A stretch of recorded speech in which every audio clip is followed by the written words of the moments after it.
Paula Grooms is our guest in the studio. I'm so thankful she's here. She's in from New York. She's a dating and relationship coach.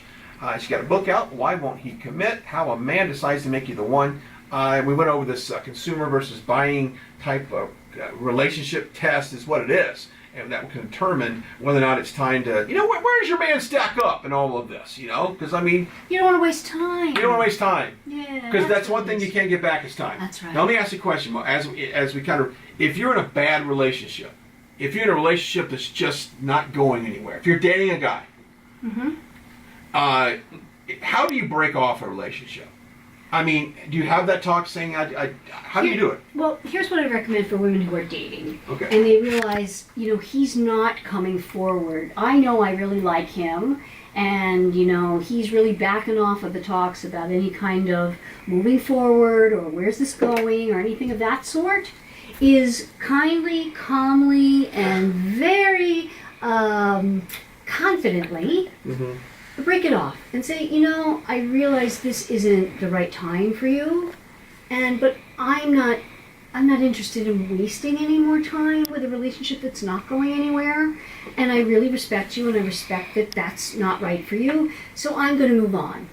Do you do that in person or over text? Or an email? Oh my goodness. Or a direct message on Instagram? Oh my goodness. Well, that, what I always say it is the degree to which you, either in person or text, which are two ends of the spectrum, Sure. is how long you've been together. Okay. Yeah. So you do that, and then that is it. And here's the thing. With a man, it's now getting him to wonder, and when he misses you, he's in the act then of really feeling something that he may not have felt when you were all in, right? And so that will help to perhaps switch him over into becoming more of a buyer. If it does not, then it was not going to happen whether or not you stayed.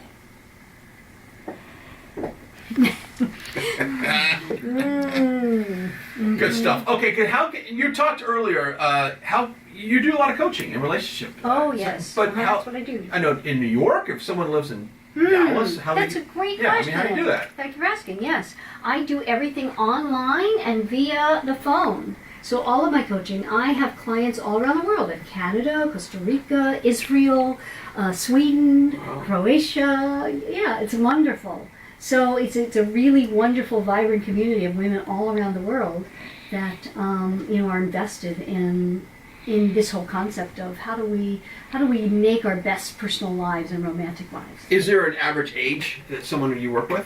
It's generally women who are. It can be as young as 30. Okay. But it's women who kind of get it that, I've been through some really, what's happening? I've been through some really tough relationships.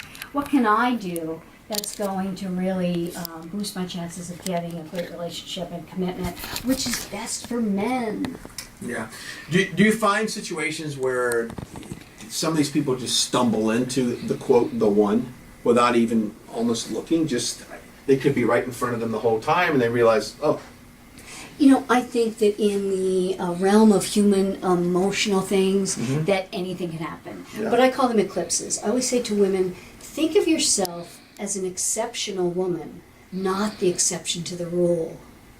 Because if you think of yourself as the exception to the rule, you'll get into things that may not be very workable.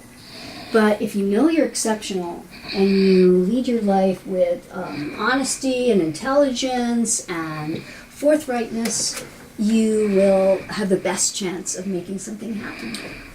do you think that social media can affect someone's perception on what dating or what love, or there's so much we glorify when someone gets engaged. When someone gets engaged, it's like, I know. Yes.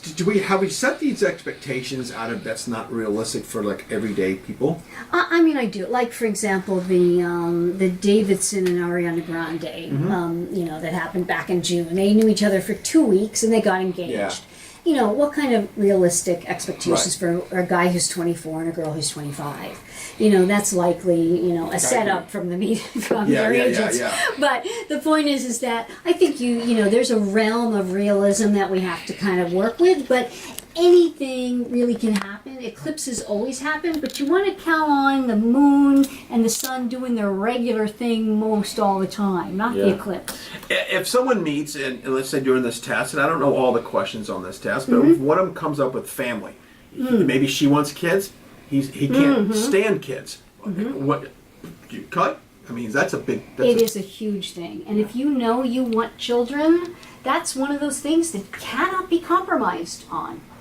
You know, you can't, either you I do or agree. you don't. So there's no compromise. And I don't think that he all of a sudden quote comes around to it, because that's one. No. You can't do that. No. Finances. How big are finances in relationship and dating and marriage? Finances play the biggest role in that a man has to be financially ready to take on the responsibility that he sees commitment as being. If he does not feel, and it doesn't matter what he does for a living, in other words, he doesn't have to make a lot of money, he has to be the one to determine what that level is, and nothing the woman can do is going to change his mind on that. In other words, if you don't, as the man, feel I'm capable of taking on the responsibility of a commitment, and perhaps children that come out of that commitment, you're not going to be at the right time to marry. And nothing the woman says, oh, that's okay, we'll get by on your $30,000 a year salary. Not happening. If that's not what he wants, it's not his time. Hey, one last question. Long distance relationships. Hate them. I don't see how they work. I'll tell you who they don't work for. Who? The man. Of course. They work for the woman. Why is that? Not the man. Because the woman is bonded. If she's spent time and having sex with a man, she's bonded. She's going to commit, she's going to be faithful, she's going to be... Unfortunately, the man is out in his city seeing all the pretty puppies. Right? You're seeing all the pretty puppies. It's very hard for him to stay connected. Got it. Without, One last question. Is there any region in this country that people are least likely to commit? In other words, I've heard that Southern California, there's just you've got all this going on that men are least likely to commit, because if I commit to you, I might miss the next one coming by. I think that, I think just in general, the coasts, you got your 1 and 2 market, New York and LA. Right. Because they're meccas for people who are very driven, A-type personalities, always wanting the next best thing, wanting to get to the next level. That doesn't really breed this is good and this is going to be good for the long term. I have enjoyed every conversation of this. Paula Grooms is our guest. For more information on the book and her services, go to whywon'thecommit.com, whywon'thecommit.com, and perhaps ask that question when next time you text your boyfriend or see him. Why won't you commit? Oh God, no! Do not! I don't do that. I'm going to have you back on, because I think this is good stuff. You're in town for a while.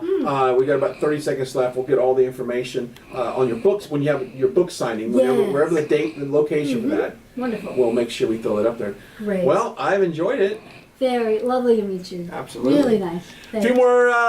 Tell you what, for more information on this great radio station, go to 620amkexb.com. Until tomorrow, goodbye and God bless.